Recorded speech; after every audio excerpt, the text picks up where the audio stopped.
The next fight of the night is one that I have a little bit of a personal interest in. Those of you who don't know, I have a weakness for redheads. Gillian Savage Robertson taking on Courtney Casey. How Courtney Casey is ranked is beyond me. Let's just leave it at that. And this is actually going to be a really fun fight.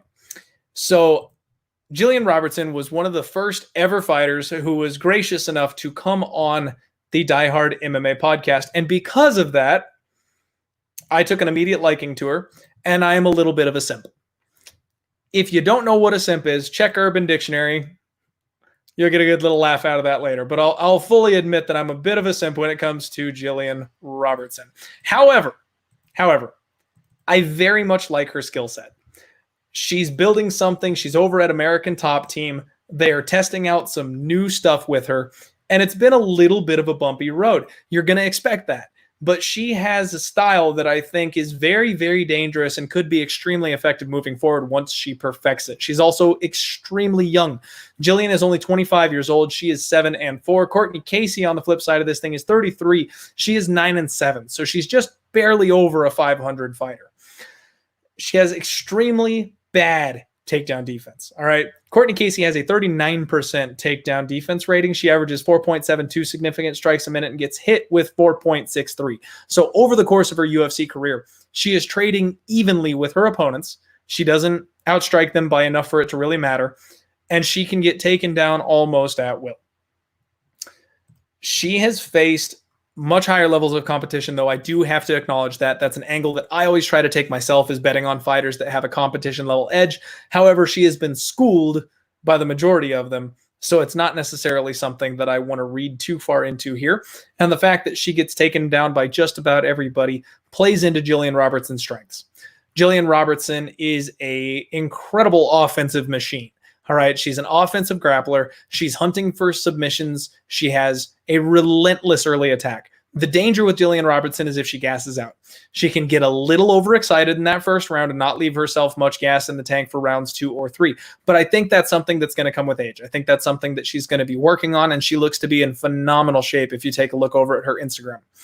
She has very improved striking, and she worked with Agapova, who you may recognize from last week's fight card. Agapova, who is the incredible striker with the huge height and reach.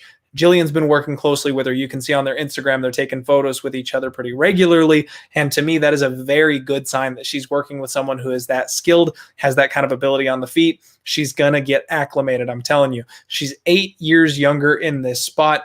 And even though her strike differential rating isn't phenomenal either, she averages 3.44 takedowns per 15 minutes.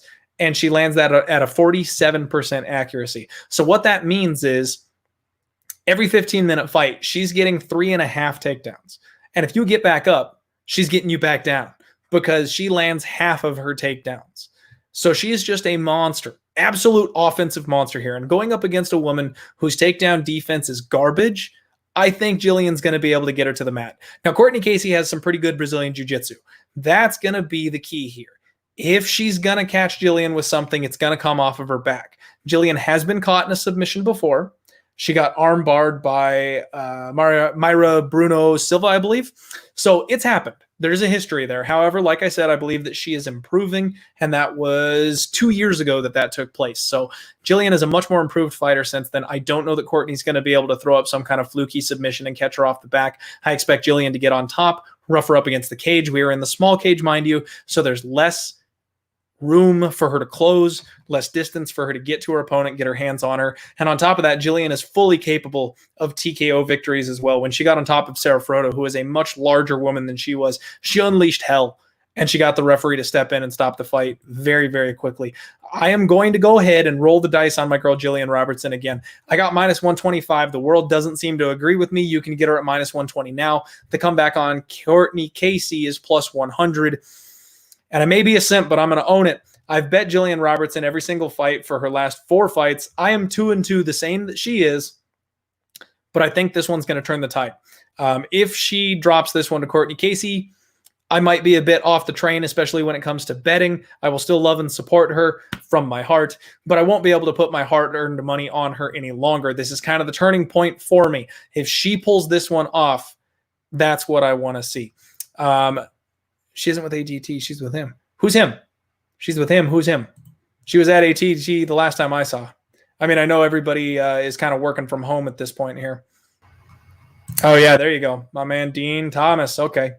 Thank you very much. What's up, Gillian? Appreciate you jumping in the chat here. So, yeah, that's my take on that one. I know both these fights, betting Roxanne Modafferi at a small favorite line, betting Gillian Robertson at a small favorite line. Both of those are a little bit risky things to do. These are very close fights. I might go 1-1 here, but I see paths to victory. That's all it comes down to. When I see a clear path to victory that I find is more likely than the other outcome, I mean, I think Gillian Robertson has the ability to finish this fight by submission, by TKO, or grind out a decision against a striker who's not dangerous whatsoever. The way to beat Gillian Robertson is you let her gas herself out, and then you turn it up and you pound her face the way that Macy Barber did.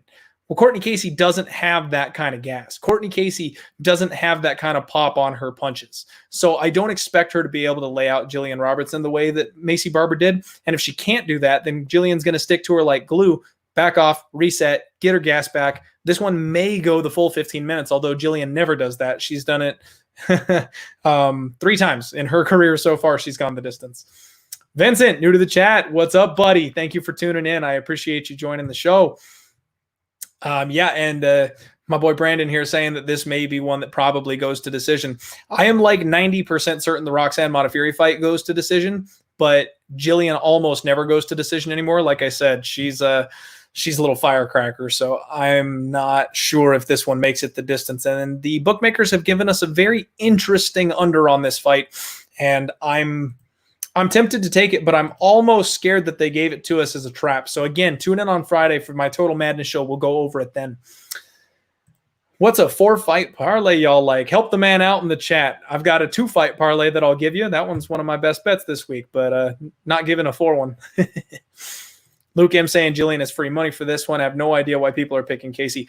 I'm kind of in the same boat. I don't use the L word. There's no such thing as a lock when it comes to sports betting. But I wouldn't say that she's free money, but I definitely like Gillian in this spot. I think she's got way more upside than Courtney Casey, being the younger fighter, the improving fighter. Definitely like that.